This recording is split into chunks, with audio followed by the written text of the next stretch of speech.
Assalamualaikum warahmatullahi wabarakatuh. Ismahuli an wa'rifa nafsi, ismi Muhammad Rifyal. Ana min ismi ta'lim al-lughah al-arabiyyah. Yang saya hormati dosen MK Dasar-Dasar Pendidikan serta teman-teman yang berbahagia. Di sini saya akan menjelaskan PPT yang telah saya buat yang berjudul Landasan Asas-Asas Pendidikan serta Penerapannya. Landasan pendidikan. Apa sih landasan pendidikan? Landasan pendidikan adalah usaha dasar dan sadar yang sistematis yang bertolak dari sejumlah landasan-landasan serta pengindahan asas-asas tertentu. Beberapa landasan tersebut adalah landasan filosofis, sosiologis, psikologis, kultural, dan landasan ilmiah serta teknologi. Yang dimana landasan ini mempunyai peranan yang sangat penting dalam menentukan tujuan pendidikan yang berada di Indonesia khususnya. Oleh karenanya, mari kita bahas satu persatu mengenai landasan apa saja yang menyangkut pendidikan. Yang pertama, landasan filosofis. Landasan filosofis adalah landasan yang bersumber dari pandangan-pandangan dalam filsafat pendidikan, yang dimana terdapat keyakinan tentang sumber nilai, hakikat pengetahuan, serta menjalankan kehidupan yang lebih baik. Yang kedua, landasan sosiologis. Landasan sosiologis adalah landasan dasar yang berkenaan dengan perkembangan, kebutuhan, dan karakteristik masyarakat yang berada di ruang lingkup pendidikan khususnya. Terdapat beberapa bidang yang menjadi ruang lingkup sosiologi. Yang pertama, hubungan sistem pendidikan dengan aspek masyarakat lain. Yang kedua, hubungan kemanusiaan. Yang ketiga, pengaruh sekolah pada perilaku anggotanya. Yang keempat, sekolah dalam komunitas yang mempelajari pola interaksi antara sekolah dan lingkungan sekolah. Selanjutnya adalah landasan kultural. Landasan kultural adalah landasan yang berkaitan erat dengan kebudayaan, yang dimana antara kebudayaan dan pendidikan mempunyai hubungan timbal balik, yang dimana kebudayaan dapat dilestarikan dan dikembangkan secara terus-menerus dari generasi ke generasi dengan jalan pendidikan, baik pendidikan formal maupun informal. Yang keempat, landasan psikologis. Landasan psikologis erat kaitannya dengan prinsip-prinsip belajar dan perkembangan anak. Pemahaman terhadap peserta didik utamanya berkaitan dengan aspek kejiwaan, yang dimana merupakan salah satu kunci keberhasilan pendidikan. Oleh karenanya, landasan psikologis ini memuat kajian atau penemuan yang sangat diperlukan tentunya dalam bidang pendidikan. Selanjutnya adalah landasan IPTEK atau Ilmu Pengetahuan dan Teknologi. Landasan ilmu pengetahuan dan teknologi merupakan suatu kebutuhan pendidikan yang mendesak, cenderung memaksa tenaga pendidik untuk mengadopsinya.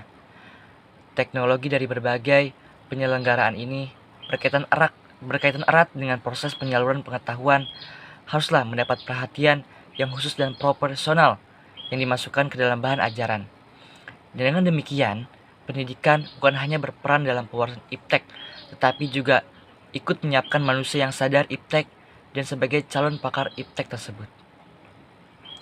Selanjutnya, saya akan menjelaskan mengenai asas-asas pendidikan.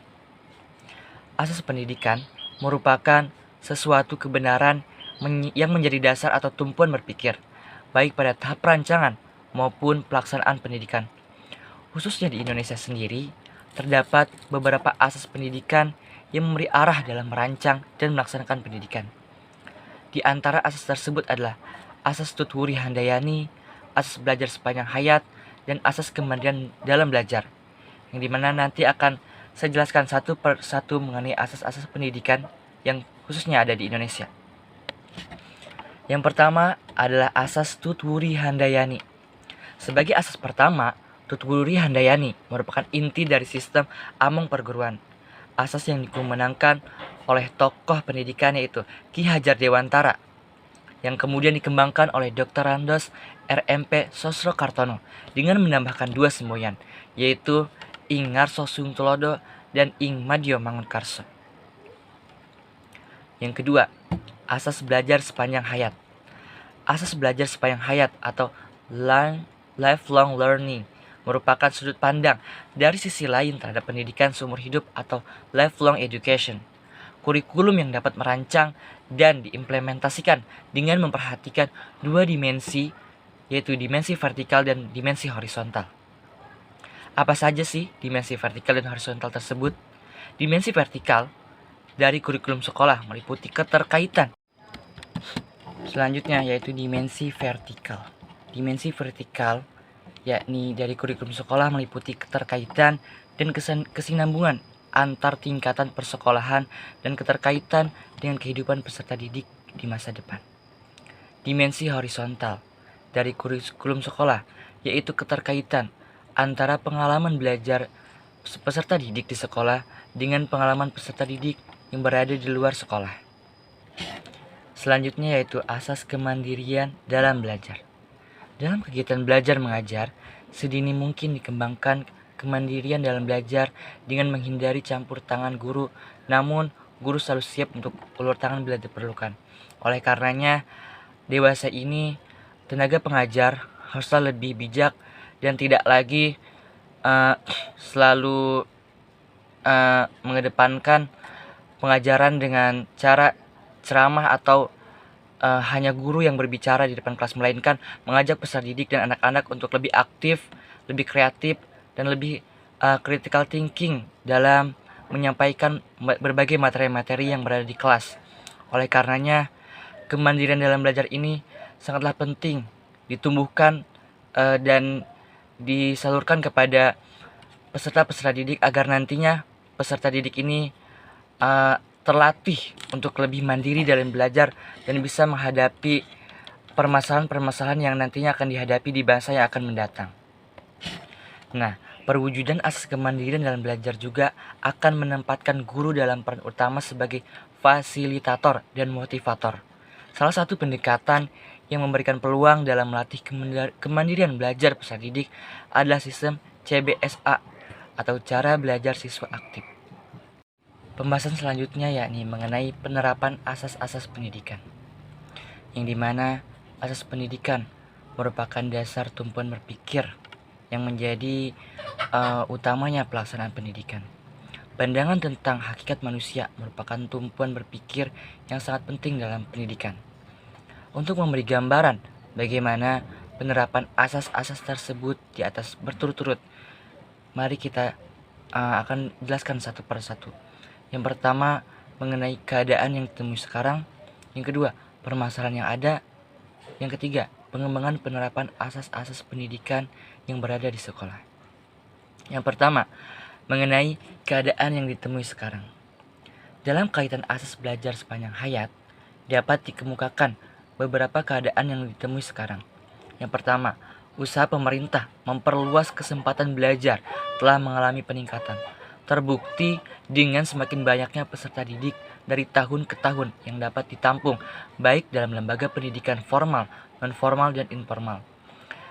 Berbagai jenis pendidikan dan berbagai jenjang pendidikan dari TK sampai perguruan tinggi. Yang kedua, usaha pemerintah dalam pengadaan dan pembinaan guru dan tenaga pendidikan pada semua jalur agar tenaga pendidik menjadi tenaga pendidik yang profesional sehingga bisa mencetak generasi-generasi penerus bangsa yang nantinya bisa berdaya saing sebagai tumpuan masyarakat ke depannya. Berikutnya yakni usaha pembaharuan kurikulum dan pengembangan kurikulum dan isi pendidikan agar mampu memenuhi tantangan pembangunan manusia Indonesia seutuhnya yang berkualitas melalui pendidikan. Usaha pengadaan dan pengembangan sarana dan prasarana yang terus ditingkatkan, mulai dari ruang belajar, perpustakaan, media pengajaran, sarana pelatihan dan keterampilan, serta sarana pendidikan dan jasmani bagi peserta didik maupun tenaga pendidik. Usaha pengadaan berbagai program pembinaan generasi muda agar melatih kepemimpinan dan keterampilan. Usaha pengadaan berbagai program pembinaan keolahragaan agar meningkatkan kesehatan dan kebugaran peserta didik serta prestasi di bidang olahraga. Usaha pengadaan berbagai program peningkatan peran wanita dengan memberikan kesempatan yang seluas-luasnya dalam upaya mewujudkan kesetaraan gender yang berada di Indonesia khususnya. Selanjutnya, penerapan asas-asas pendidikan dilihat dari permasalahan yang ada. Mungkin sudah tidak asing lagi mengenai permasalahan pendidikan yang ada di Indonesia khususnya. Ya, selanjutnya, penerapan asas-asas pendidikan dilihat dari permasalahan yang ada.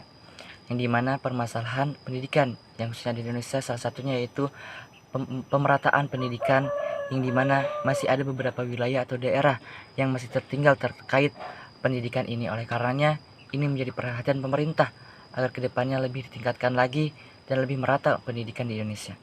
Selanjutnya, penerapan asas-asas pendidikan dilihat dari pengembangan pendidikan yang berada di sekolah. Salah satunya dengan meningkatkan karakter aktif terhadap siswa, karakter bertanggung jawab, dan karakter kemandirian kepada siswa, agar nantinya ini bisa menjadi bekal siswa untuk di masa yang akan mendatang.